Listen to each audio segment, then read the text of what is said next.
아모르파트에 오신 여러분 반갑습니다. 오늘은 지난 영상에 이어 4주 보는 법 두 번째 시간입니다. 지난 영상에서는 내 일관과 오행을 아는 방법을 말씀드렸고요. 오늘은 관운, 재운, 공부운 그런 게 내 사주에 얼마나 들어있나 알아보는 방법을 말씀드릴게요. 사주로 볼 수 있는 운은 총 5종류가 있는데 비겁, 식상, 재성, 관성, 인성입니다. 각각의 운은 음과 양으로 나누어지기 때문에 만세력에는 총 10가지 이름으로 표시가 되어 있어요. 자신의 만세력을 펼쳐 놓고요. 이렇게 표시를 해보세요. 지금 샘플을 보시면 연기둥부터 볼게요. 정관, 비견, 편재, 식신, 편인, 편재, 정재 이렇게 있죠. 그러면 이 샘플의 사람은 비겁이 1개,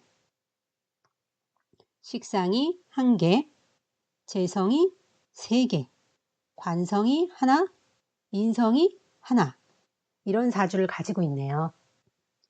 음양이 달라도 비슷한 역할을 하니까 5가지로 나누어서 말씀드릴게요. 비겁은 나, 그리고 동료, 형제를 의미합니다. 내 속엔 내가 너무도 많아 당신의 쉴 곳 없네. 이 노래를 보면 내가 많아서 당신이 쉴 곳이 없잖아요. 내가 많으면 자아가 강합니다. 자존심, 자신감, 독립심이 강한 사람이에요. 그리고 형제운이라는 건 형제뿐 아니라 동료, 이웃, 선배, 상사, 후배, 여러 주변인들을 의미하는데 이들이 날 도와주면 조력자가 되고 나와 함께 같은 일을 하고 곁에 있으니까 경쟁자가 되기도 합니다. 그러니까 비겁이 많으면 나 그리고 주변인들로 인한 건수, 사건이 많이 생긴다고 보는 거예요. 이걸 행운으로 쓸지 아니면 불운으로 쓸지는 본인이 만들어가기 나름이고요. 두 번째는 식상, 의식주 같은 생존 욕구를 해결하는 능력, 재능, 말과 글, 그림으로 표현하는 능력, 생산력을 의미합니다. 여자에게 식상은 자식을 의미해요. 식상이 없으면 생산 능력이 없다고 할 수 있으니까 여자에게 식상에 해당하는 글자가 없으면 자식복이 박하다고 해석을 하는 것 같아요.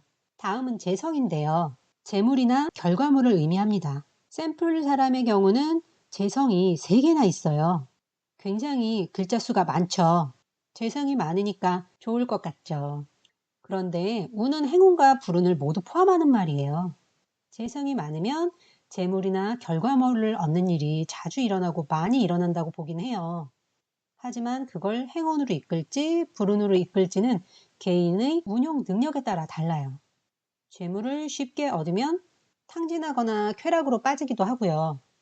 결과물이 나한테만 모이면 빼앗아 가려는 사람과 분쟁도 많이 일어나게 되니까요. 그리고 또 남자에게 재성은 여자를 의미합니다. 애인, 아내 다 포함돼요. 재물을 얻는 능력이나 여자의 마음을 얻는 능력이 같은 것으로 여겨졌었나 봐요. 또 재성은 아버지 운을 의미하기도 합니다. 우리한테 든든한 아버지는 든든한 재물과 같다는 뜻이겠지요. 이 사람은 재성이 많기 때문에 만약 남자라면 여자 운이 많습니다. 여자가 많으니까 없는 것보다는 좋을 텐데 자기 관리를 잘 못하면 건강 잃고 돈 잃고 명예도 잃고 힘들 수 있고요. 또 경제력 있는 아버지로 인해 금수저로 살 가능성이 있어요. 하지만 자신을 의미하는 비겁 글자 수가 적다면, 즉 자신이 약하다면 내 인생인데 아버지 중심으로 흘러갈 수도 있어요. 아버지의 아바타 또는 파파보이로 살 수도 있겠죠. 사주에서는 치우친 것을 흉하게 보고 균형과 조화를 길하게 봐요. 그러니까 사주를 보는 이유는 자기한테 과한 힘을 빼고 부족한 힘을 쌓아서 균형과 조화를 이루기 위해서예요. 다음 관성은 직장은 조직생활, 명예규범, 자기관리를 의미하는데요.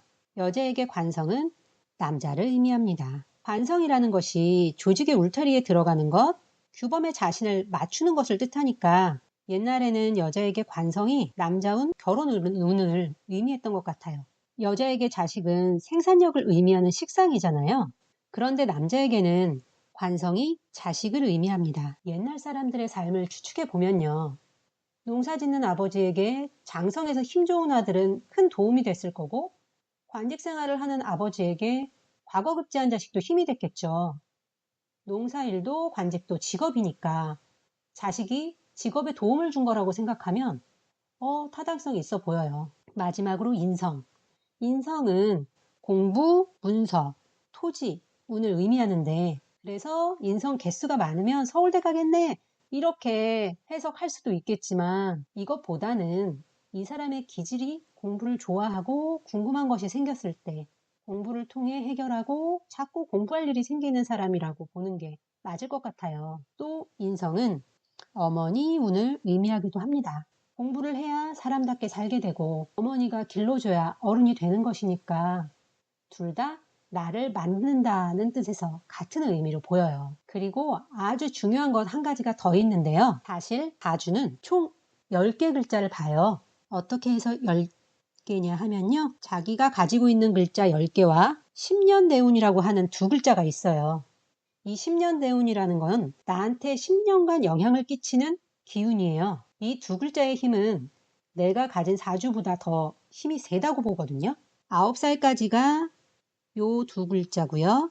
10살부터는 식신과 겁재가 들어오는 거예요.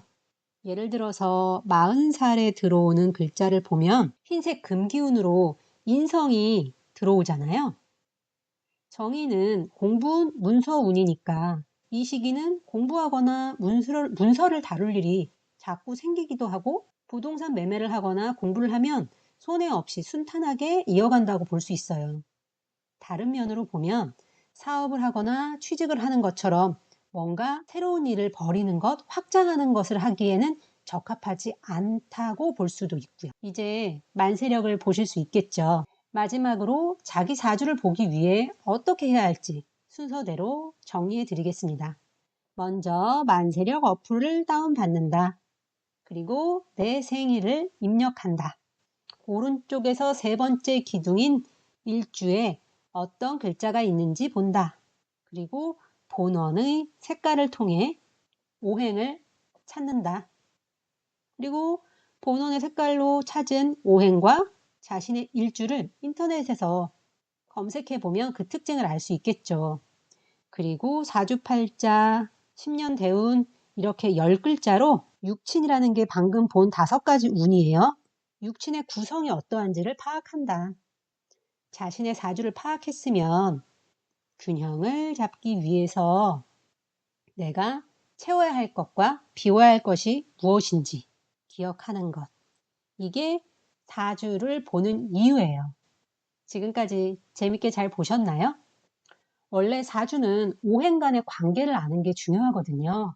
그런데 그 얘기까지 하면 너무 길어질 것 같아서 오늘은 여기까지 하려고요. 혹시 궁금하신 분들 계시면 다음에 오행의 관계 그리고 육친 간의 관계에 대해서도 추가로 찍어 볼게요.